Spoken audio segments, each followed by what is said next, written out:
Okay, this is review B, numbers 11 through 20. On number 11, we're given the function f, and it says on which of the following intervals is the graph of f of x concave up. Okay, so remember that concavity is represented by the second derivative. So the first derivative would be the derivative of the integral from 0 to x of 4t squared plus 8t dt. Now that's going to be the second fundamental theorem of calculus. We know that a derivative and an integral are inversely related. So what we need to do here is just take this x and plug it in for t, and then multiply by the derivative of x, which is just 1. So f prime is 4x squared plus 8x. F double prime would be 8x plus 8. Now we set that equal to 0, and we have our possible inflection points. So if we subtract 8, we have 8x equals negative 8, and so x equals negative 1. Negative 8 divided by 8 is negative 1. Okay, so now what we need to do is set up our number line. If I choose something like 0 and plug it into the second derivative, I'd have 0 plus 8, so positive. I'm sorry, that's over here. If I plug in maybe negative 10, I'd have negative 10 times 8 plus 8, which would be a negative. Okay, so something less than negative 1 and something greater than negative 1. So concave down here, concave up here. So we have a point of inflection at negative 1. And as for when it's concave up, so that would be negative 1 to infinity.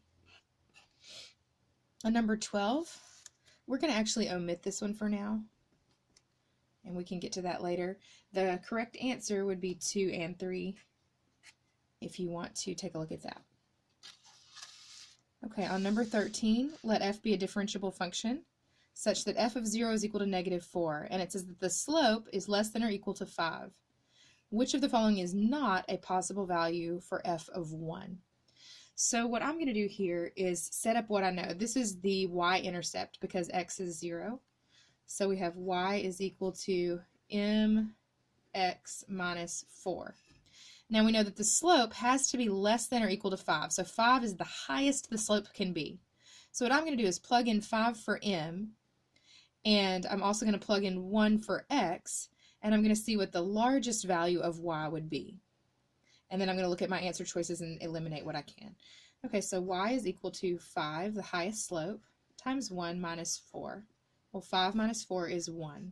So 1 is the greatest y can be if f prime is less than or equal to 5. Okay, so anything more than 1 we can eliminate.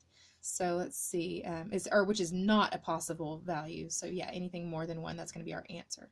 So the only answer that's more than 1 is 4. Negative 5 is less, negative 3 is less, 0 is less, and 1 would be if f prime was 5. Okay, on number 14 we have a piecewise function, and we want to know what values of a and b for which f is differentiable at x equals 2. Okay, so for f to be differentiable, we know that it has to have equal y values with each piece at 2. And we also know that the derivative has to be equal from the left and the right when x is 2.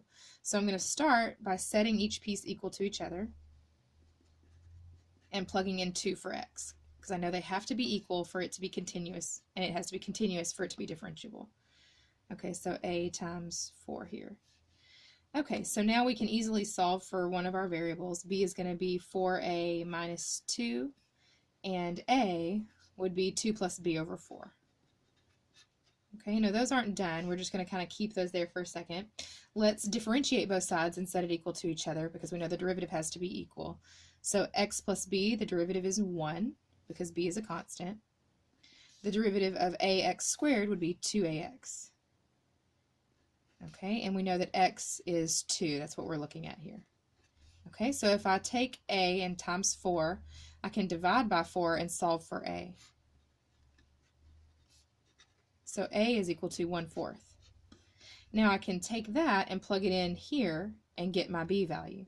So b will be equal to 4 times 1/4 minus 2. 4 times a fourth is 1. 1 minus 2 is negative 1. So a is a fourth. B is negative 1. Okay, let's flip it over. Okay, now we're going to look at number 15. We've got a table of values. We know that k of x is f of x over g of x. What's the value of k prime of 2? So since I don't have an actual I don't know what the function is, I'm going to use the quotient rule to differentiate. So that'll be the bottom times the derivative of the top minus the top times the derivative of the bottom all over the bottom squared. Okay, now I need to plug in values. I'm looking at k prime of 2. So all of the x's become 2.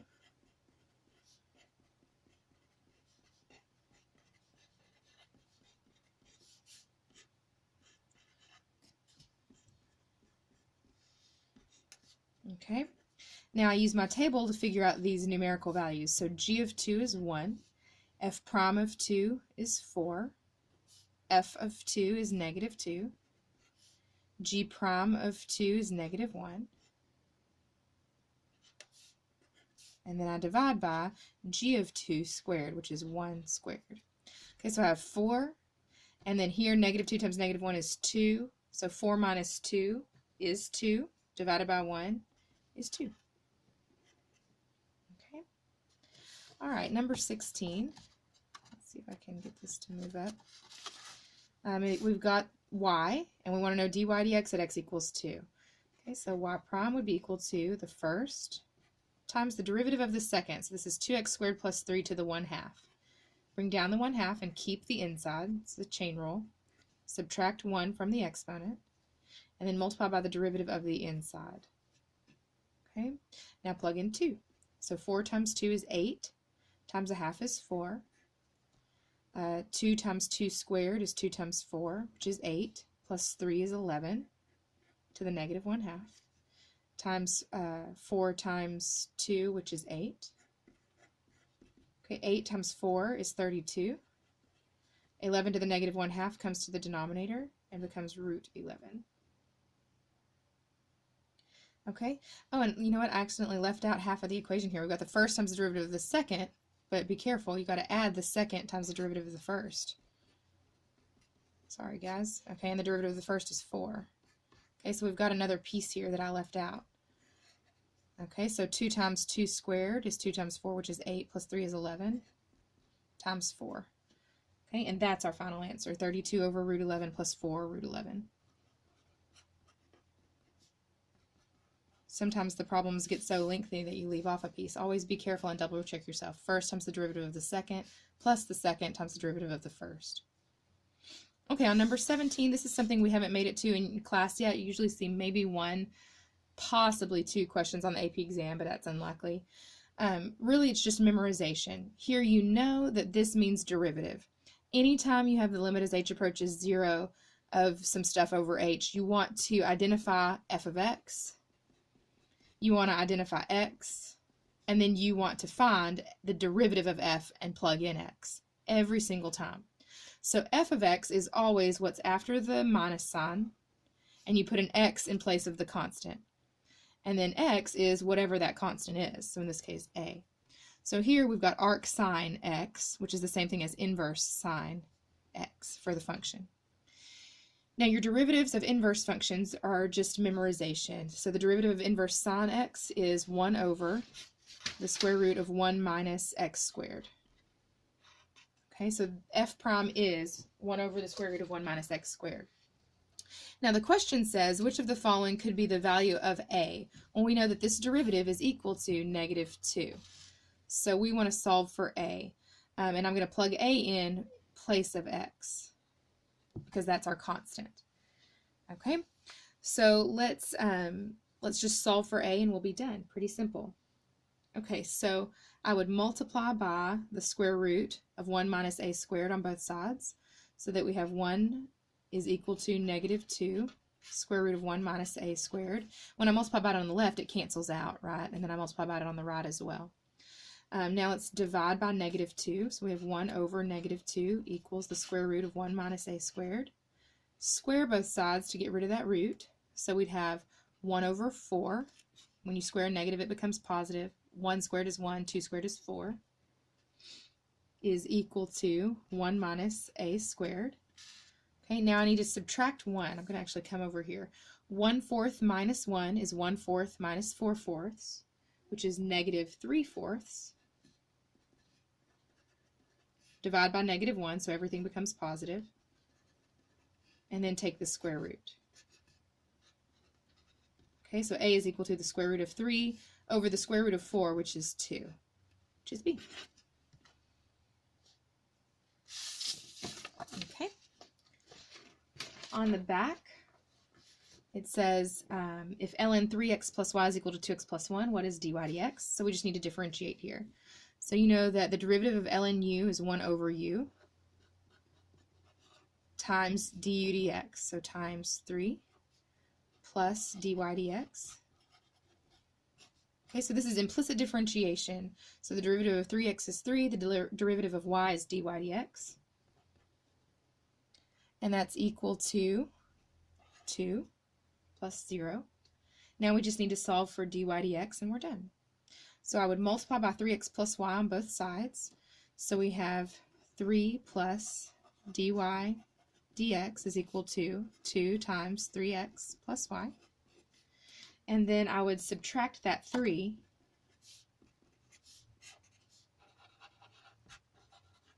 and that's just about it. I would probably distribute here to simplify. So we'd have 6x plus 2y minus 3. That's your final answer. Okay, on number 19, you're given a graph, and it says that h of x is e to the x g of x. What's the value of h prime of -1? So this is the graph of g of x. This is the tangent line. One thing that I notice is that we've got 2 points on the tangent, so we can easily find the slope of the tangent, which is the same thing as the instantaneous rate of change of the curve. Okay, so we can find the slope of the tangent at x equals -1, and we can also find f prime or g prime of -1 pretty easily, and we'll have to do that in just a second. Okay, so if we're looking for h prime of x, that's the derivative of this function. We've got a product, so we'll have to do the product rule. The first times the derivative of the second plus the second times the derivative of the first. Okay, now we're looking for h prime of -1, so we can go ahead and plug in -1 for x. So we've got e to the -1, g prime of -1, this is where our graph is going to come in, plus g of -1, e to the -1. Okay, g prime of -1 is the instantaneous slope of the curve, which is equal to the slope of the tangent. So we can find the slope of the tangent by subtracting y, dividing by the difference in x. Okay, so y1, or y2 minus y1 over x2 minus x1. That equals -6. Okay, g of -1 we know is 3. It tells us right here. That's g of -1 is equal to 3. So now we can go ahead and plug in. We've got 1 over e. E to the -1 is 1 over e times g prime of -1, which would be -6, plus g of -1, which is positive 3. Right from right there. And times 1 over e. Okay, so I've got -6 over e plus 3 over e, which equals -3 over e. We've got a common denominator, so we can just combine the tops. Okay, number 20. For x is greater than 0, the slope, or the derivative of the integral from 0 to 3x, ln 2t cubed plus 1 dt is equal to. Okay, so what we're going to have to do here is use the second fundamental theorem of calculus. We know that if you have a derivative of an integral, you take the 3x here and we're going to plug it in, and then we're going to multiply by the derivative of 3x. So that's going to be the natural log of 2 times 3x cubed plus 1 times the derivative of 3x, which is 3. Okay, so we have the natural log of 3x cubed is 3x times 3x times 3x, which would be 27x cubed, plus 1 times 3. So we're going to be left with 3 ln 2 times 27 is 54, x plus 1.